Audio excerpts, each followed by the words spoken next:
गुना पुनित नगर भक्तराज हरिया के दोहर जाय छै भगवान अंतर्यामी गोसा आता धाई लनायो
अब हे यो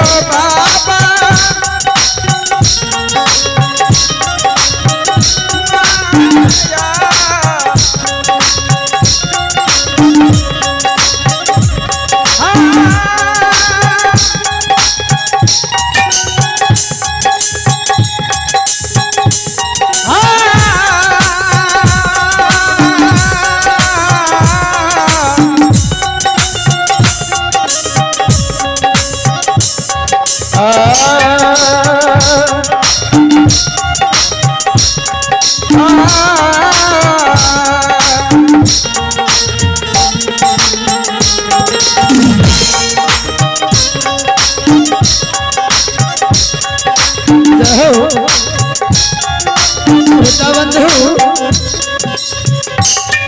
धर्मराज बाबा महावीर जी भक्तराज हरिया के द्वार जइया भगवान अतघारी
अब हो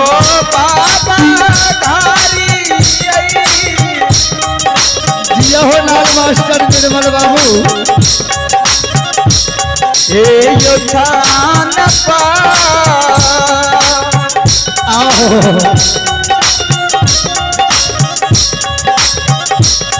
ए पलक में हो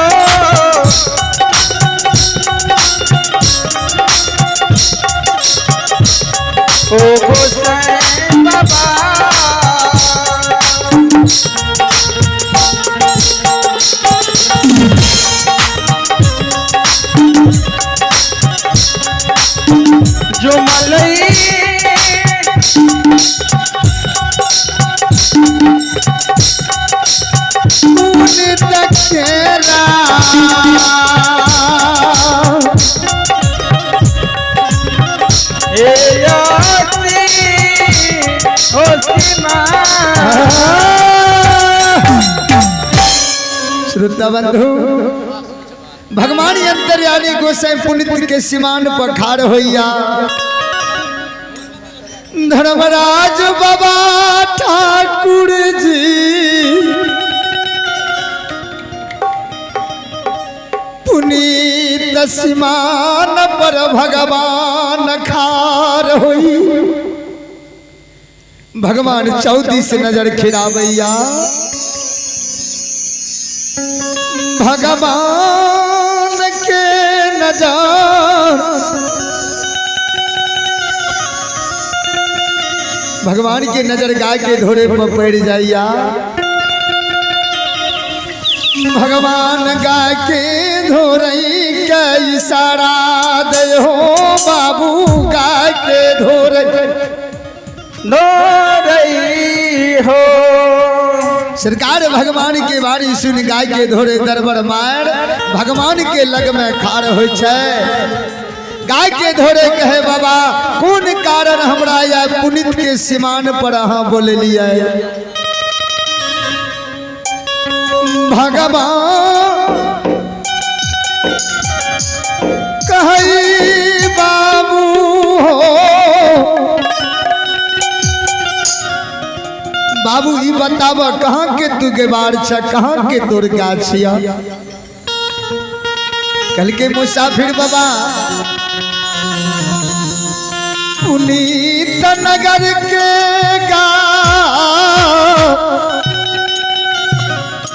धन लक्ष्मी के आई पुनीत के गेबार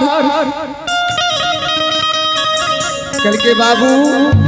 पुनित नगर घड़िया हे पुनित नगर भक्तराज हरिया के द्वार कौन बटिया देते हैं गाय के धोरे कहे छे बाबा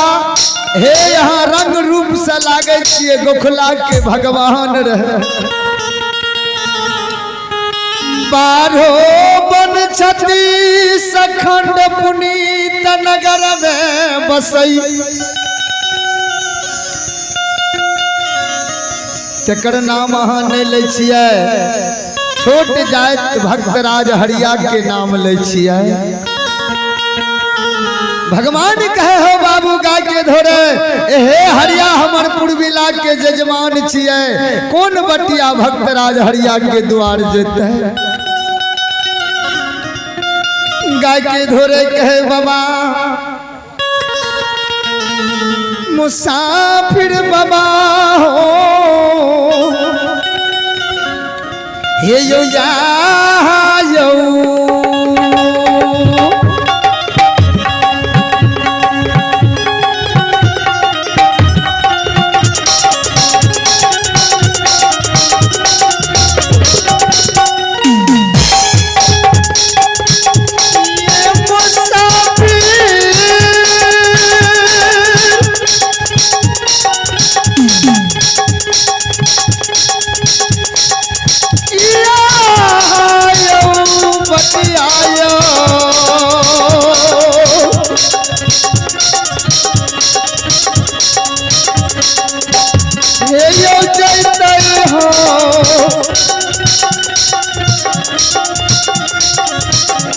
मुसाफिर बाबा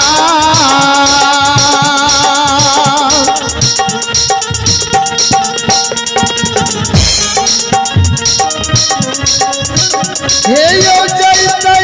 हरिया केरा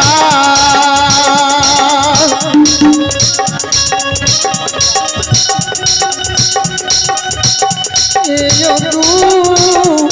दुआ हे हो बाबा हमें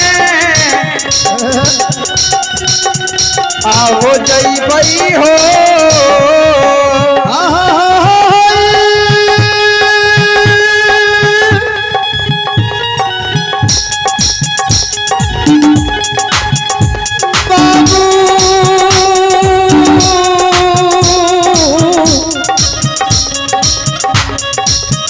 बाबू भैया माता बहिना गाय के धोरे कहे बाबा रे यहाँ बटिया देते भक्तराज हरिया के द्वार और मुसाफिर बाबा गांव के बगल में हरिया के द्वारिया छोट छोट घर भक्तराज हरिया के लागैया गाय के धोरे के बानी सुन भगवान महावीर जी जाओ जाओ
श्रोता बंधु धर्मराज बाबा भक्तराज हरिया के द्वार बाट ढालिया भगवान की माया कहे धूप कहे छाया धर्मराज बाबा महावीर जी आता घारी आइयो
ए खाना पा